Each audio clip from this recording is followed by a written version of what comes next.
ఈరోజు మనము శనంగి ఆకు పచ్చడి చేసుకుంటున్నాము. ఇది చిన్న శనంగి ఆకు, పెద్ద శనంగిది కాదు. చిన్న శనంగిది అయితేనే ఇట్లా ఉంటుంది, పెద్ద శనంగిది అయితే ఇంకా ఇట్లా సేమ్ ఇట్లనే ఉంటుంది. ఆకు ఇంకా కొంచెం పొడుగుండి ఎడల్పుగా ఉంటుంది. సేమ్ పూత కూడా ఇలాగనే ఉంటుంది. ఇది పూత కూడా పూసిందండి, ఇట్లా ఎర్రగా ఎల్లో కలర్ పూస్తుంది, తంగెడు లాగా ఇట్లా పూస్తుంది పువ్వు. నేను ఇది చూపించడానికనే ఇట్లా పెట్టిన గ్లాసున మండలు తెచ్చి కొంచెము. సగం కప్పు శనగపప్పు తీసుకుంటున్నా, మినపప్పు,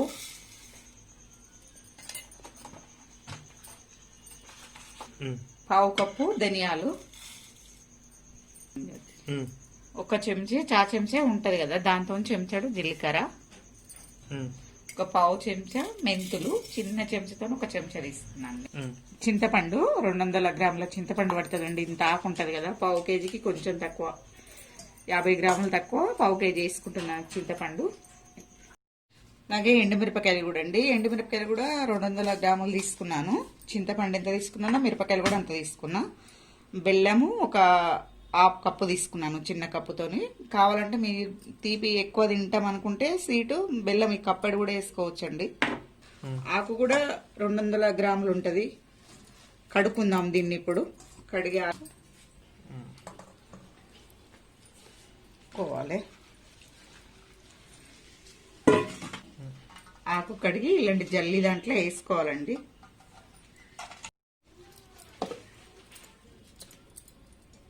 ఇప్పుడు స్టవ్ వెలిగించుకుందామండి. వెలిగించుకొని బాండి పెట్టుకున్నాము. నూనె, ఎందుకంటే అన్నీ వేయించుకోవాలి కదా, పప్పులు, ధనియాలు, మెంతులు, జీలకర్ర, ఎండుమిరపకాయలు సరిపోతుంది వీటి వేయించడానికి.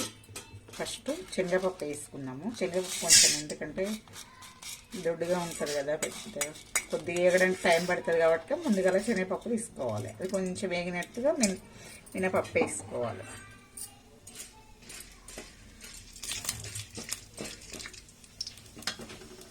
ఇప్పుడు శనగపప్పు కొంచెం వేగిపోయిందండి లైట్గా. ఇప్పుడు మినపప్పు వేసాం.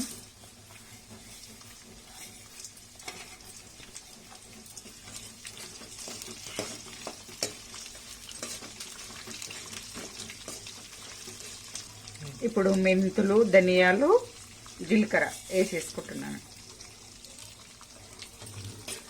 ఇవన్నీ మంచిగా వేగేటట్టు వేయించుకోవాలండి. అన్నీ మంచిగా వేయించుకోవాలి దూరగా.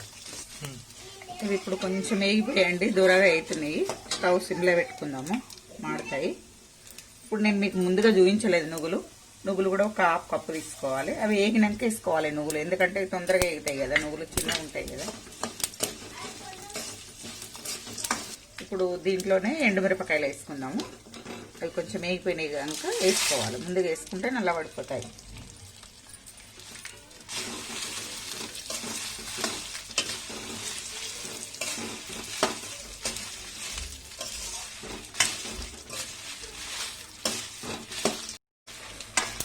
ఇప్పుడు వేగిపోయినాయండి. స్టవ్ బంద్ చేసుకున్నాము.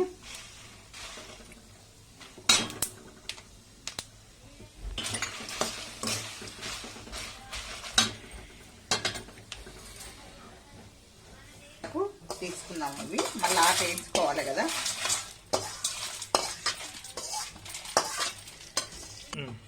ఇదే పనిలో మళ్ళీ కొంచెం నూనె వేసుకొని ఆకు వేయించుకుందాము.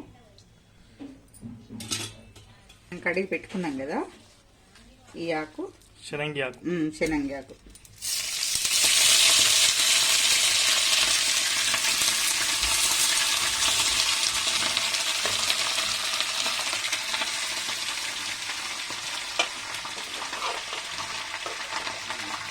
అడుక్కు నీళ్ళు ఉన్నాయండి, పిండుతున్నాను. ఎందుకంటే ఇప్పుడే కడిగినా ఆర్తనేమో ఏం కాదు.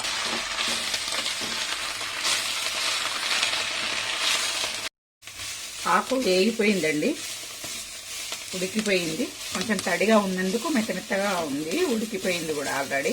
స్టవ్ బంద్ చేస్తున్నాను. ఇప్పుడు ఇది మనం అన్నీ వేయించి పెట్టుకున్నాం కదా, ఇది పొడి పట్టుకున్నాము.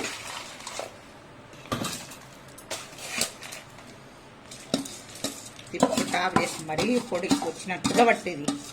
ఇప్పుడు ఇది మెదిగిపోయిందండి. ఇప్పుడు ఇది ఇందులో నుండి సగం తీసుకుందాము.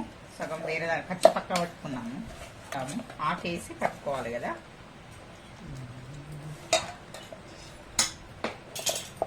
ఇప్పుడు ఇంట్లో కొంచెం ఆకేస్తున్నాను.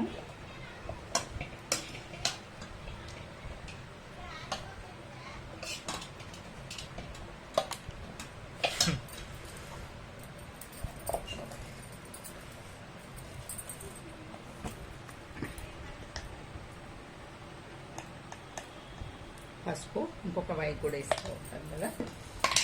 గట్టి మాట్లాడు.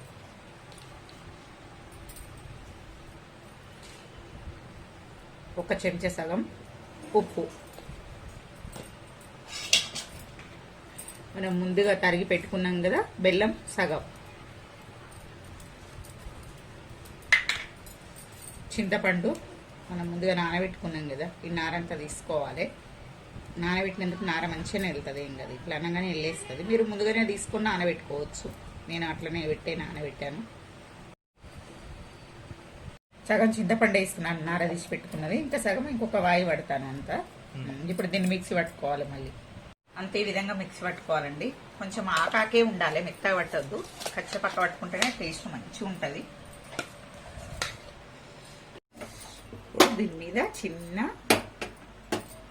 ఏమో చెత్తుందా ఏం లేదు, కడాయి పెట్టిన పోపు చేసుకుందాం. దానికి పచ్చడికి ఒక్క పావు చాలండి. అందులో నూనె చాలా వేసుకున్నాం కదా మనము. నూనె వేడైందండి, ఆవాలు వేసుకుంటున్నాను. ఆవాలు ఇంకా కొన్ని ఎక్కువనే వేసుకుంటాను. జీలకర్ర, మినపప్పు,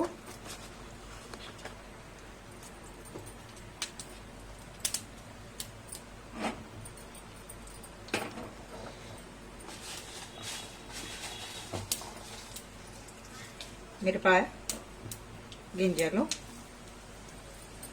కొన్ని ఎండుమిరపకాయలు కూడా వేస్తున్నాను. అవి ఇతనాలు వేసినాం కదా, దాంతోపాటు ఇవి కూడా వేస్తున్నాను. మీకు ఉంటే ఎల్లిపాయలు కూడా వేసుకోవచ్చండి, బాగా టేస్ట్ ఉంటుంది ఎల్లిపాయలు వేసుకుంటే. నేనైతే వేయలేను కానీ మీరు వేసుకోవచ్చు. పోపు అయిందండి, స్టవ్ బంద్ చేద్దాం.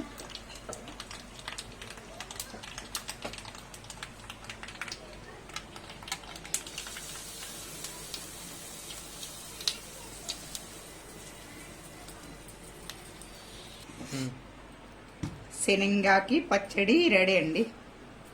ఔషధ మొక్కతో పచ్చడి.